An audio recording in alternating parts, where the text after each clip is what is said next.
In this interview, Joseph W. Brady talks about two books or publications he highly recommends. To the viewer. Well, Terry, I think that this is a publication that we did not create. We have been authorized to print from it.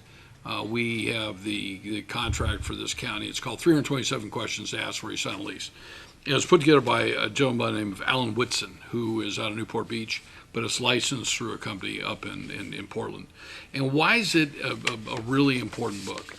When we checked back in 2005, there were close to 9,000 businesses within the region up here. So that was the 5 cities and the counties. So you got Penny Hills, Phelan, Wrightwood, and all those kind of. And you have a lot of people that operate out of their house, and then they want to go move out.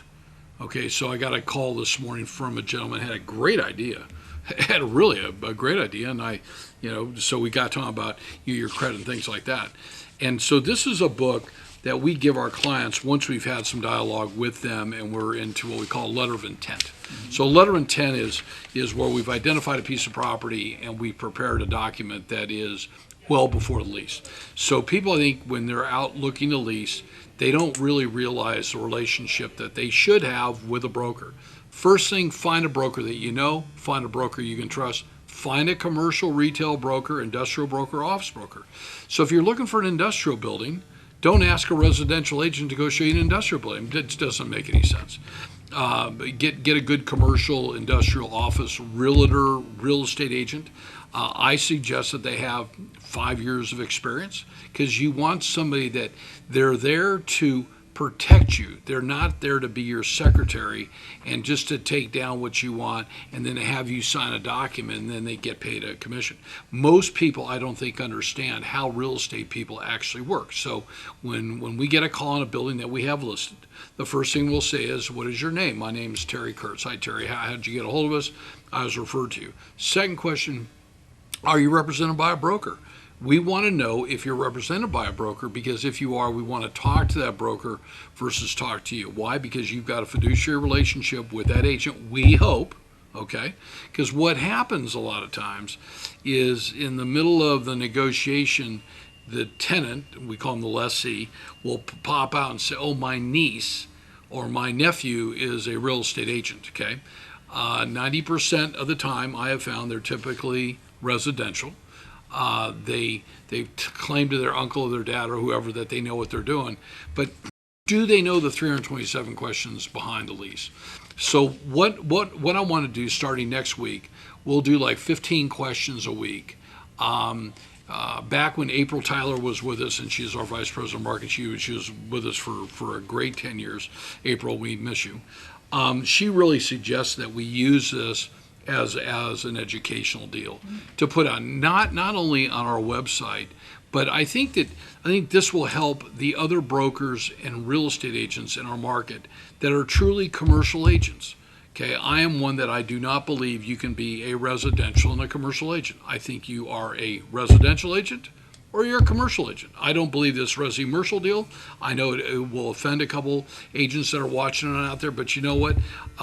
When I go to if I go to my internal doctor and I'm having a heart problem, I want to go to my heart doctor, not my internal guy.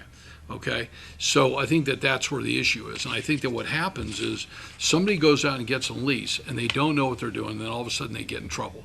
So, the book will talk a little bit more about. We've had this now for about 25 years.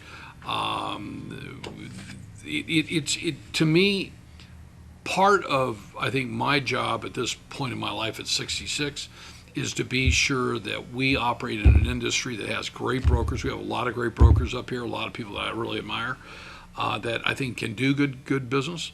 But I think that those are watching this, and we're going to put this out we'll put this out on the Brad Coy does report, and Terry, you put it out. We'll put it on Victor Valley News Group. We'll put it out through Colleen, our social media person. It's really important that people understand if they're going to enter in that lease, it's like this is not only big dollars, but there's a lot of things in there that an agent might say, "Oh, Terry, don't worry about this." Well, on the first page of an AIR lease, which is an Association of Industrial Realtors lease, which is pretty more, we see them more used up here on retail, office, and industrial. Down about halfway down that page, there's a little section saying guarantor. Okay, well, what the guarantor means is that you are guaranteeing the performance of whether it be you or your corporation or whatever. So I want people to get educated that when their broker is asking them questions like, what is your FICO score? Well, my FICO score is 465. I don't think that any landlord is going to take you on.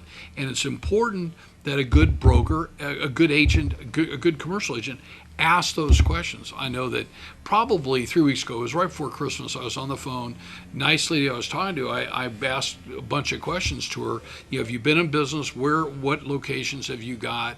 What is your credit score? And she said, I just called you to ask you if you could show that space. And I said, well, I'm representing that space, but part of my job is to be sure that you're the right fit for the space, and part of my job is to be sure I'm not wasting my time to just go show somebody a space that really can't, one, afford it, or two, that the landlord's not going to allow it.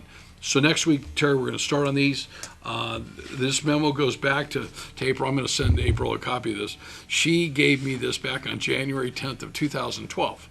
Okay, so I'm a slow learner. Okay, we're only 10 and a half years that I finally got it. But no, I think the time is right. I'm excited.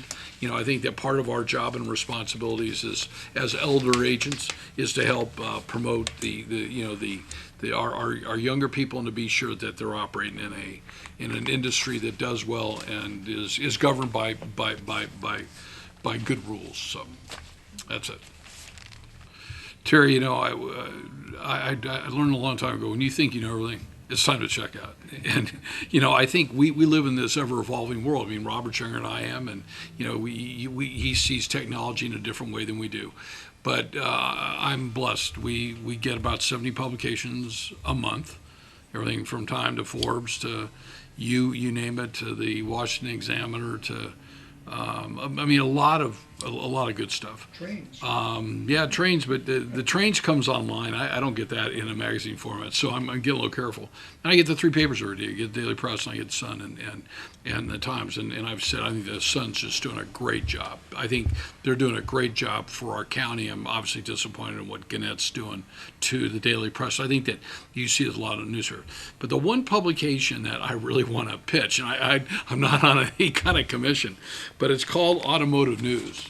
And the reason I'm holding these here is I think I picked this one up in Valley High Toyota, or either Valley High Kia showroom 2 years ago when we were picking up a car.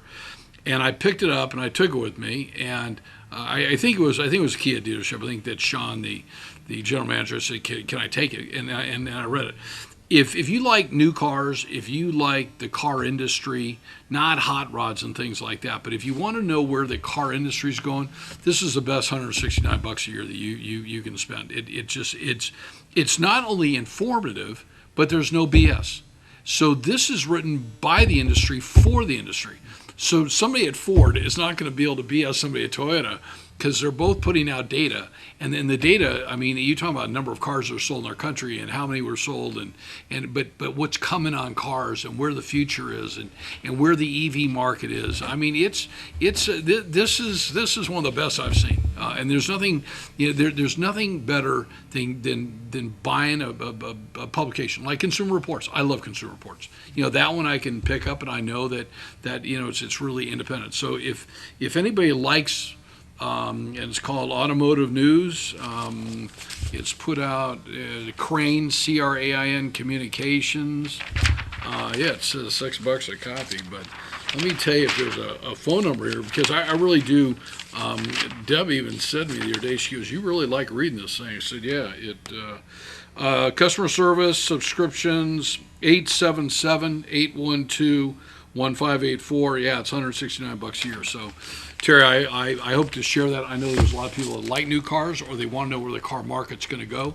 And this really does tell you where the car market's going to go. So at my age, you can figure out, hopefully I'm 66, hopefully I got 30 years left, how many, cars I'm going to be looking at between now and then. It really does help you kind of decide on where the car market's going to go and where we see cars going. It's actually pretty exciting. So enjoy it. So, Interesting. yep.